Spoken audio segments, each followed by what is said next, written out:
refiere a las generalidades de las bacterias, como les dije en la primera clase, íbamos a hablar 4 temas de generalidades de las bacterias.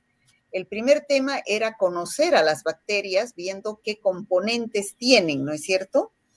No sé si se acuerdan, vimos que tenían elementos obligados, como la pared celular, la membrana citoplasmática, el citoplasma, el núcleo, que sí o sí debe tener una bacteria, y los elementos facultativos que algunos tienen y otros no tienen, y que le dan ciertas características y funciones a la bacteria que los posee.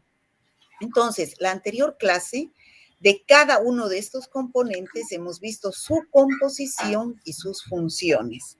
Esa ha sido la estructura, el tema llamado estructura de la célula bacteriana, ¿ya? Entonces, ahora vemos el tema número 2, que son la morfología, es decir, la forma de las bacterias, cómo se dividen y el crecimiento de las bacterias, para que al finalizar la clase ustedes diferencien la morfología de las bacterias. O sea, todo el mundo tiene que saber ya qué es un coco, qué es un bacilo, qué es un espirilo. Deben describir el proceso de división bacteriana, es decir, cómo es que las bacterias tienen descendencia, es decir, cómo se multiplican. Y ese proceso de multiplicación de las bacterias nace de una división de una célula madre, que es la que se divide por fisión binaria. Vamos a ver eso. Vamos a describir los pasos del crecimiento bacteriano, es decir, las bacterias, al ser seres vivos, cómo crecen, cuántas son las etapas por las cuales pasa una bacteria para crecer y al final dar las colonias. Después quiero que describan el metabolismo de la célula bacteriana, es decir, quiero que sepan el anabolismo y el catabolismo de las bacterias, que son reacciones bioquímicas que se producen en el interior de las bacterias con el objetivo de sintetizar mediante el anabolismo sus componentes y sintetizar energía mediante el catabolismo.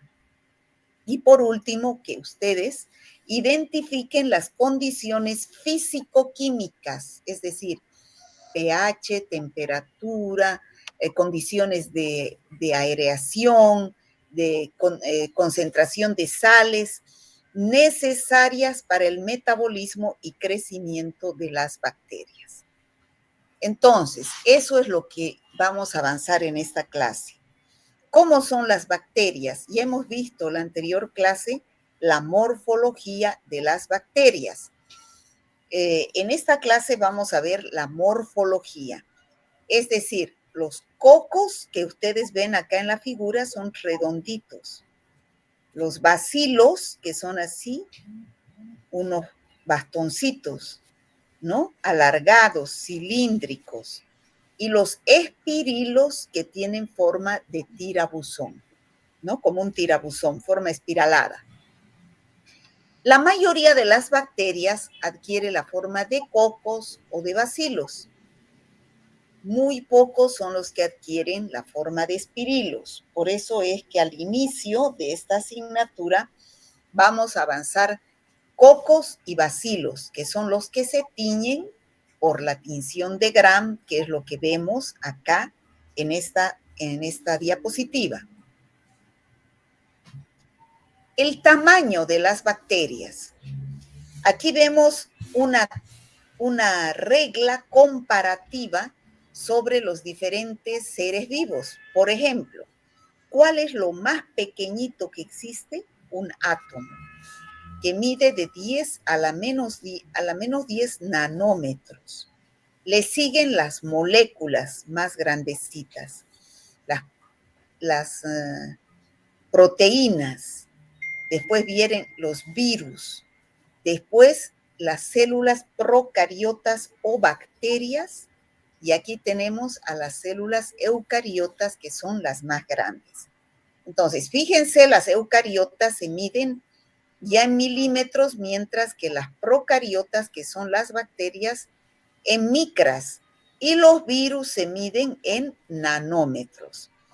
Entonces, las bacterias son los microorganismos, las células procariotas, de vida libre de menor tamaño que existen en la naturaleza, dentro de los que estudia la microbiología por encima de los virus.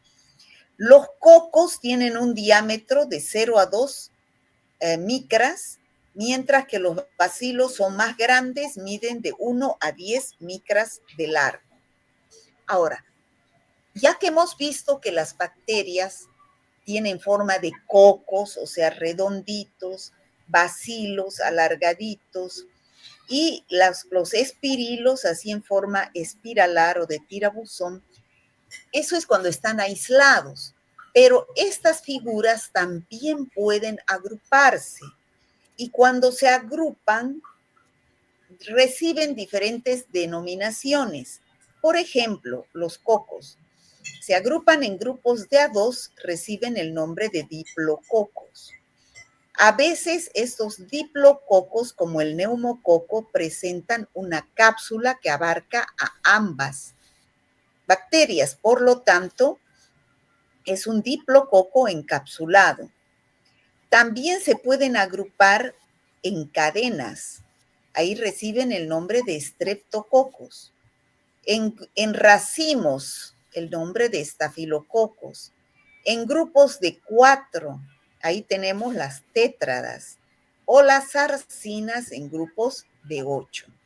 De la misma forma, los bacilos se agrupan en empalizada, o sea, en grupos, en forma de diplobacilos, 2 bacilos, o streptobacilos en forma de cadenas. Ahora, también existen bacilos que son alargaditos, medios redonditos, por eso se dice que tiene la forma de coco bacilo, o sea, no es ni un coco ni tampoco es un bacilo, es un coco alargado y es un bacilo medio redondito, ¿no? También existen bacterias así como, por ejemplo, las neiserias. Ahora, también otros se agrupan en forma de letras chinas o en empalizada, dando la forma de letras de B, de Y, de T, ¿no? Esos son, por ejemplo, los Clostridium. Esas son las formas en las cuales pueden encontrarse las bacterias, sean cocos o sean bacilos. Ahora, ustedes saben que existe una tinción, la tinción de Gram, que permite observar a las bacterias, porque normalmente las bacterias son incoloras, y al ser incoloras no se las puede observar. Entonces, en el siglo XIX, Christian Gram utilizó por primera vez una tinción que permitió clasificar a las bacterias en 2 grandes grupos. Las gram positivas, como vemos acá, se tiñen de color azul violeta. Aquí tenemos bacilos gram positivos. Y acá tenemos bacilos gram negativos que se tiñen de color rojo. Entonces ustedes dirán, ¿en qué se basó Christian Gram para clasificar a las bacterias en gram positivas y en gram negativas? Eso lo tienen en su guía y lo vamos a avanzar cuando veamos tinción de Gram. En la diferente composición que tiene la pared celular de las bacterias. Las que tienen mayor cantidad de péptidoglicano se tiñen de color azul violeta, y las que tienen menor cantidad de péptidoglicano se tiñen de color rojo con la safranina. Ahora, existen bacterias que no se tiñen por la tinción de Gram. O sea, ustedes tienen en su guía una hoja de la clasificación de las bacterias por la tinción de Gram, donde están la mayoría de las que vamos a estudiar en la parte de teoría este primer semestre, ¿ya? Pero no todas las bacterias que producen infecciones se tiñen con la tinción de Gram. Y entre estas tenemos a las micobacterias o VAR, también llamadas bacilos ácido alcohol resistentes, que utilizan una tinción llamada tinción de Ciel-Nielsen, que es esta que estamos viendo acá en la figura. Esta tinción de Ciel-Nielsen se observan los bacilos bar de color rojo frente a un fondo azul. Pero el hecho de que los veamos rojos no significa que sean gram negativos. No tiene absolutamente nada que ver la tinción de Ciel-Nielsen con la tinción de Gram, ¿ya? Estas bacterias se tiñen con la tinción de Gram porque su pared celular tiene alto contenido de un componente lípido que es los ácidos micólicos.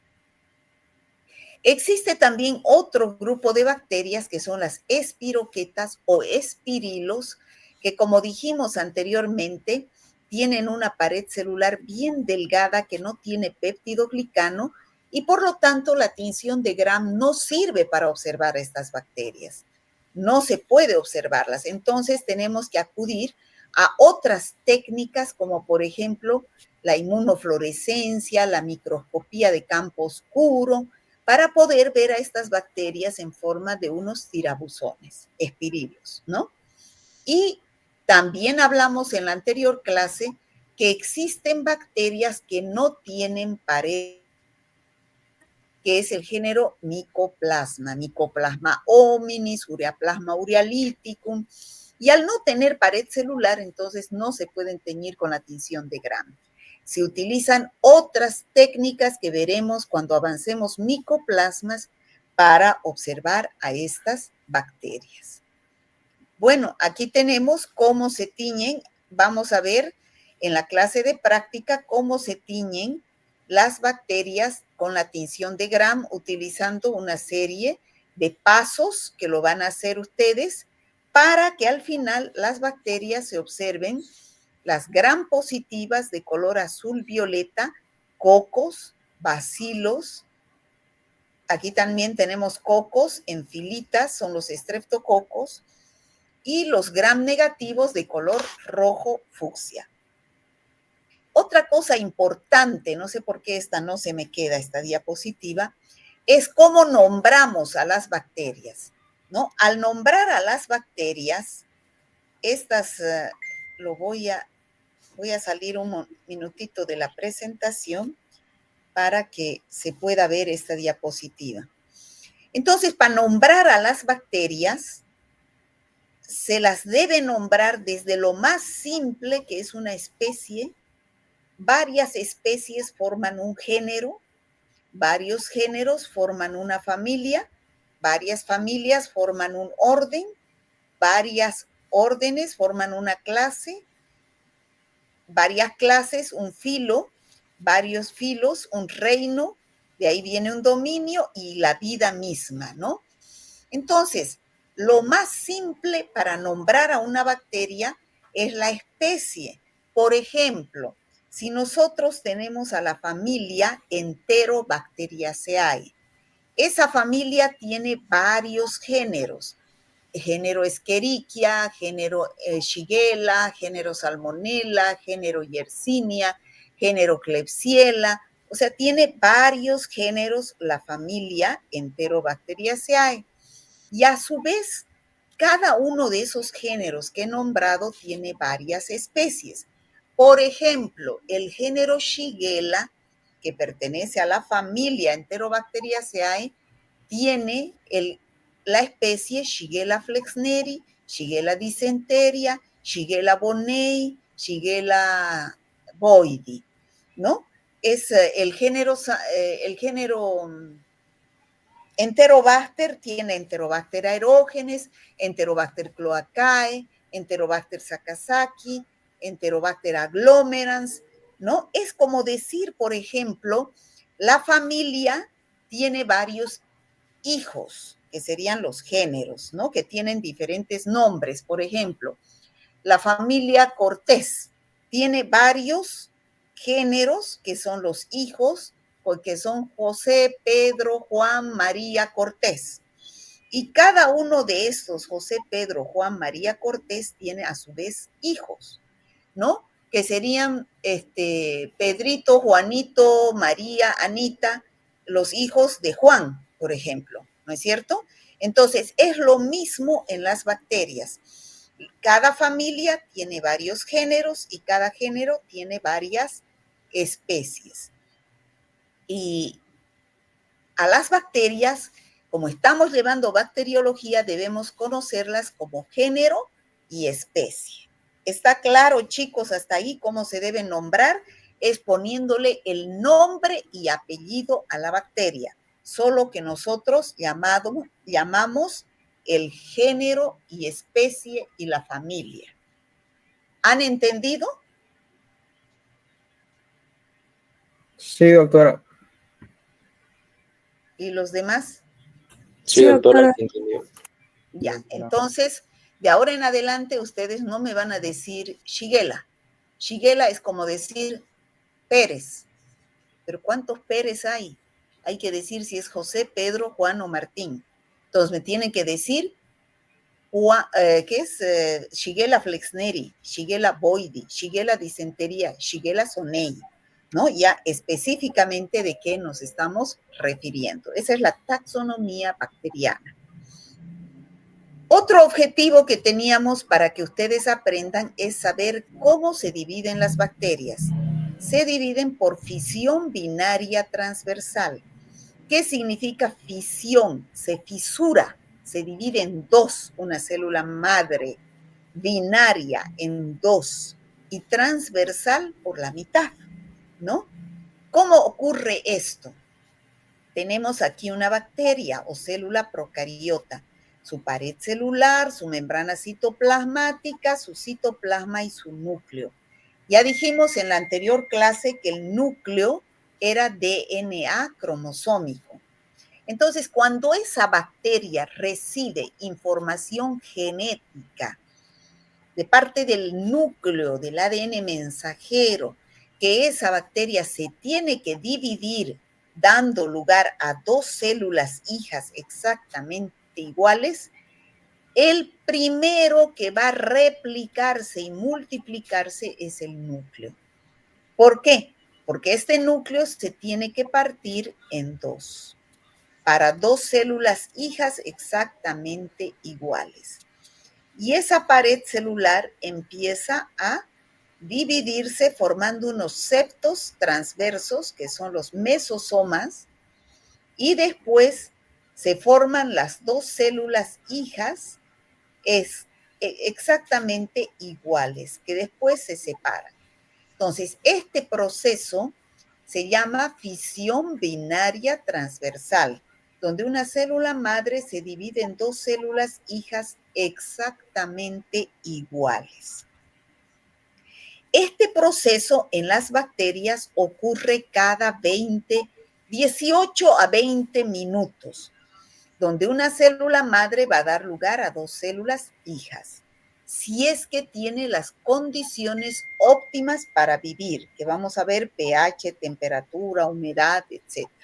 Ahora, estas dos células hijas que han resultado de una célula madre, también a su vez se dividen en otras dos mediante el mismo proceso cada 18 a 20 minutos. Eso lo vamos a entender mejor en el proceso de crecimiento bacteriano. Las bacterias crecen en medios de cultivo, estamos hablando in vitro. In vitro es en el laboratorio, pero también las bacterias pueden crecer in vivo. In vivo es en el organismo humano. En el organismo humano crecen las bacterias dependiendo de la especie bacteriana, del pH, de la composición del medio en el cual viven, de la temperatura que tiene el paciente, de la edad del cultivo y de que hayan o no factores inhibidores. En el laboratorio ocurre lo mismo. Debemos darle un pH, composición, temperatura, cultivo, para que las bacterias crezcan. Pero en el laboratorio tenemos dos dispositivos en los cuales pueden crecer las bacterias. Pueden ser medios de cultivo sólidos Estos, como veo aquí, se llaman los agares. Este es un agar sangre. O medios de cultivo líquidos, que como vemos acá, son los caldos. ¿Cómo veo que hay crecimiento de bacterias en los medios sólidos? Porque se forman colonias. Estas son las colonias. ¿Y cómo veo que hay crecimiento en los medios líquidos? Porque enturbia el medio la bacteria que está creciendo. Si no hay crecimiento bacteriano, ese medio permanece líquido. ¿Ya? Como les decía, hay medios de cultivo líquidos y sólidos. ¿Qué son los medios de cultivo? Son conjunto de nutrientes. O sea, ¿qué es lo que tienen acá? Comida para la bacteria. Tienen proteínas, minerales, aminoácidos que ayudan al desarrollo y multiplicación de la bacteria en el laboratorio, con el objetivo de que crezcan las bacterias y podamos hacer el tratamiento adecuado mediante el antibiograma. ¿Cómo es que crecen las bacterias? Ya dijimos, al sembrar las bacterias en estos medios sólidos o agares, van a crecer formando diferentes tipos de colonias, como vemos acá en la figura. ¿Cómo es que se produce ese crecimiento? Por diferentes etapas. Cuando yo siembro una muestra, por ejemplo, es un paciente que tiene posible infección urinaria. Yo siembro la muestra de orina en los medios de cultivo para ver qué bacteria es la que está produciendo esa infección urinaria. Entonces, al sembrar, vamos a representar cómo crece la bacteria en una curva. Aquí está el tiempo que tarda la bacteria y aquí está la cantidad de bacterias que crecen. Y eso es en función del tiempo. Por ejemplo, al sembrar las primeras 3 horas se llama etapa de latencia. Ahí no hay, en esa etapa que dura 3 horas, no hay división bacteriana, es decir, la bacteria no hay división de una célula madre en 2 células hijas exactamente iguales. En este periodo de latencia, la bacteria se prepara para la división. ¿Y cómo se prepara? Se hincha, aumenta su metabolismo para empezar la división después de las 3 horas en forma sostenida. En esta etapa exponencial o logarítmica, cada célula madre que es sembrado acá va a dividirse en 2 células hijas exactamente iguales. Y cada 20 minutos esas 2 células hijas vuelven a dividirse en otras 2 células hijas iguales. Por eso se llama etapa exponencial o logarítmica, porque aquí hay un crecimiento de las bacterias en forma exponencial. Bueno, ¿y cuánto tiempo tarda? Desde las 3 horas que sembré hasta las 24 horas que he incubado el medio de cultivo y lo he puesto en una estufa a 35, 37 grados. Es que ocurre esto. Después de las 24 horas, se agotaron los nutrientes del medio de cultivo porque ha habido mucha división bacteriana, se agotaron y ya en la división de las bacterias por fisión binaria ya no es sostenida, ya no es en forma exponencial, sino que se dividen pero muy poco, ¿no? Y entran en una etapa estacionaria. Y después de las 48 a 72 horas, se acaban todos los nutrientes de los medios de cultivo y se produce la muerte de las bacterias.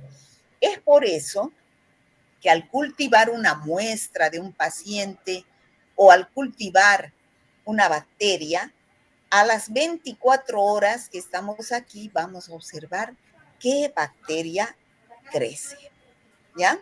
Eso es lo más característico.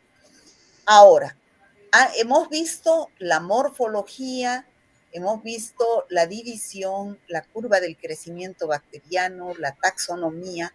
Ahora vamos a entrar a ver la fisiología bacteriana.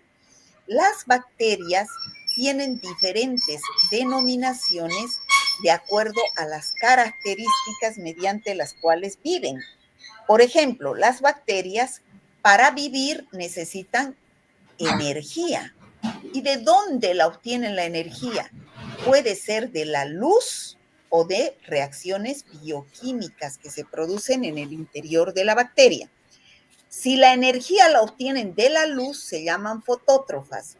Y si la obtienen de la energía de las reacciones bioquímicas que se producen dentro de las bacterias, se llaman quimiótrofas. ¿Ya? Ahora, hay otra clasificación de las bacterias en autótrofas y heterótrofas. ¿De qué depende eso? Depende de dónde obtienen el carbono que necesitan para poder vivir, crecer y reproducirse. Así vemos que las bacterias que utilizan material inorgánico como fuente de carbono, entonces reciben la denominación de autótrofas. Y las que utilizan compuestos orgánicos como fuente de carbono se llaman heterótrofas. ¿Ya? También las bacterias se clasifican de acuerdo al aceptor final de electrones. Y aquí tenemos la tolerancia al oxígeno. Por ejemplo, las bacterias que necesitan oxígeno se llaman aerobias. Las que no necesitan oxígeno se llaman anaerobias. Las que necesitan de 5 a 10% de dióxido de carbono se llaman microaerófilas. Y las facultativas son aquellas que pueden crecer en presencia o en ausencia de oxígeno. Ahora, ¿qué necesitan las bacterias para crecer? Condiciones físico-químicas. Por ejemplo, la mayoría de las bacterias crece a un pH neutro de 7,2 a 7,6. En nuestro organismo in vivo, las bacterias crecen en ese pH porque la mayoría son las neutrófilas, ¿no? Que crecen a un pH de 7,2 a 7,6. Pero también existen bacterias que se salen de esta norma y son las acidófilas que crecen a un pH ácido, como por ejemplo los bacilos de Doderlein o Lactobacillus acidophilus, que tiene la mujer en la vagina, crecen a un pH ácido, ¿no? Y eso es una protección de bacterias patógenas. Hay bacterias también que son al revés, tolerantes a los álcalis, pueden crecer en alcalinidad, y esas son las bacterias que se llaman alcalófilas, ¿no? Por ejemplo, el Vibrio cólera crece en un ambiente alcalino.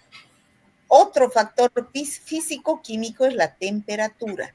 La mayoría de las bacterias, como les decía anteriormente, crece entre 35 a 37 grados centígrados.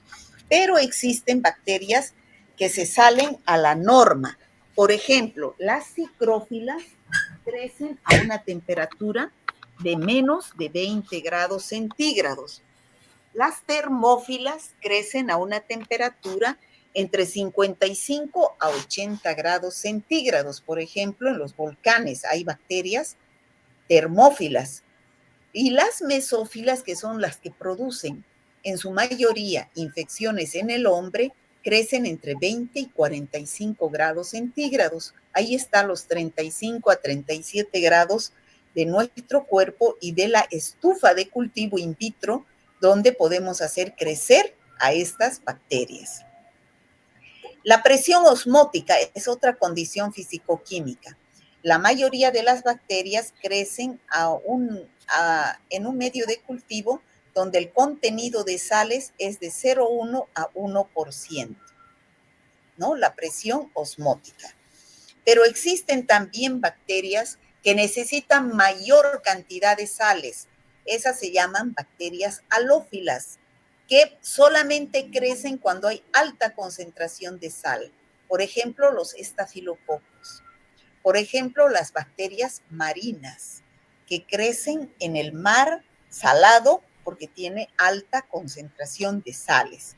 Y como dijimos anteriormente, las bacterias, de acuerdo a la presencia o no de oxígeno, se clasifican en aerobias, cuando necesitan oxígeno para crecer, anaerobias, cuando no necesitan oxígeno, microaerófilas, cuando necesitan 10% de dióxido de carbono, y las facultativas, que pueden crecer en presencia o ausencia de oxígeno. Bueno, y por último vamos a ver el metabolismo bacteriano. ¿Qué es el metabolismo? Las bacterias son seres vivos que necesitan de reacciones bioquímicas que se produzcan en el interior de su organismo para que puedan vivir, crecer y reproducirse. Porque en esas reacciones bioquímicas llamado metabolismo bacteriano es que se sintetizan nutrientes que necesita la bacteria y también se sintetiza energía en forma de ATP para que la bacteria tenga sus actividades que necesita. Esa energía se llama la obtención, las reacciones bioquímicas mediante las cuales la bacteria adquiere energía en forma de ATP para su crecimiento, para su movimiento, para la síntesis de materiales plásticos de reserva, se llama catabolismo. En cambio, la parte del metabolismo bacteriano que sirve para sintetizar nutrientes es el catabolismo. Es así que tenemos como parte del metabolismo bacteriano dos tipos de reacciones: las reacciones catabólicas o energéticas y las reacciones anabólicas o biosintéticas. Las reacciones catabólicas o energéticas tienen como objetivo descomponer todas las sustancias que ingresan a la bacteria, ¿no? Pueden ser carbohidratos, pueden ser proteínas, pueden ser grasas, pero las descompone destruyendo, porque catabolismo es destrucción, ¿no? Las destruyen a las bacterias para convertirlas en moléculas más pequeñas y sufran estas reacciones catabólicas con el objetivo de la descomposición de sus sustratos en componentes más sencillos, y al final se producen una serie de reacciones bioquímicas donde se libera energía en forma de ATP.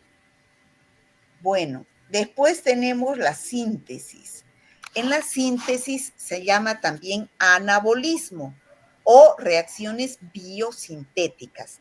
Aquí el objetivo no es producir energía para la bacteria, aquí el objetivo es sintetizar los materiales que necesita la bacteria gracias a la energía que ha almacenado mediante el catabolismo. ¿Qué es lo que necesita la bacteria y lo sintetiza mediante el anabolismo? Polisacáridos para su cápsula. Ustedes han visto en la anterior clase que la cápsula está hecha de polisacáridos. Toxinas también necesita la bacteria, exoenzimas que necesita, y también vitaminas. Todo eso lo realiza el catabolismo. Bueno, con eso creo que hemos terminado el tema. ¿Qué morfología adoptan las bacterias? ¿Quién me puede decir? Cocos, bacilos y espirilos. Muy bien. ¿Qué microorganismos se agrupan en cadenas? Estreptococos. Estreptococos o estreptobacilos, ¿no? ¿Qué microorganismos se agrupan en racimos? Los estafilococos. Los estafilococos. Indique la forma en que se reproducen las bacterias. ¿Qué se llama? Fisión binaria. Transversal. División binaria transversal, donde una célula madre se divide en dos células hijas exactamente iguales. ¿Cada cuánto tiempo? Cada 18 a 20 minutos. Eso.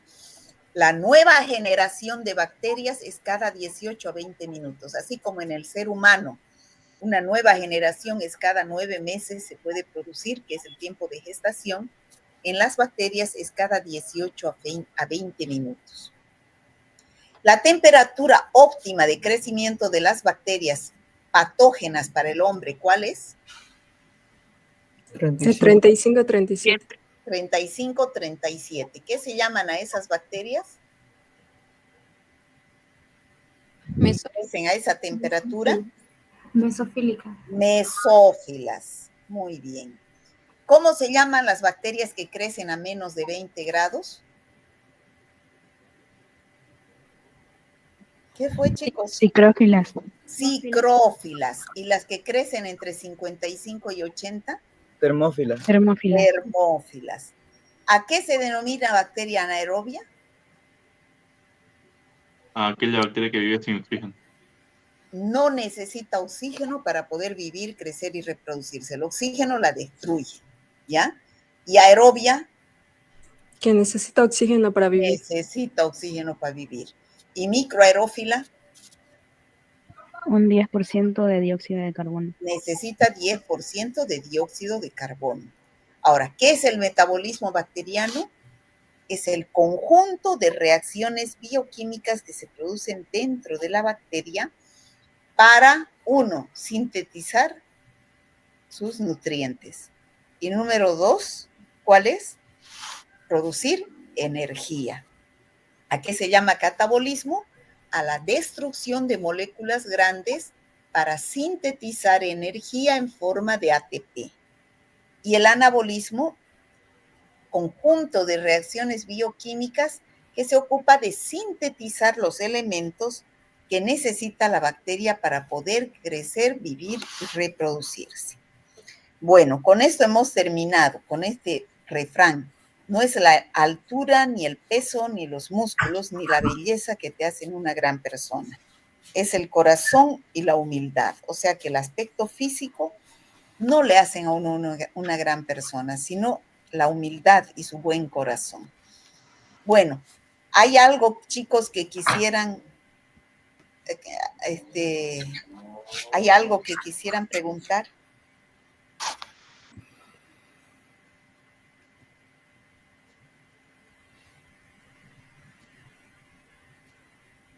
¿Está claro? Sí, doctora, yo tenía una consulta, disculpe, buenas tardes. Buenas tardes. ¿Cuándo nos van a entregar las guías a las personas que recién lo hemos pedido? Bueno, primero yo estaba preguntando si tienen dudas de este tema. ¿Nadie tiene dudas de este tema para poder pasar a otro tema? No a otra lección, sino a otro tema que me están preguntando de las guías. No, doctora, quedó muy claro. Ya. No, doctora, todo Entonces, claro. su compañero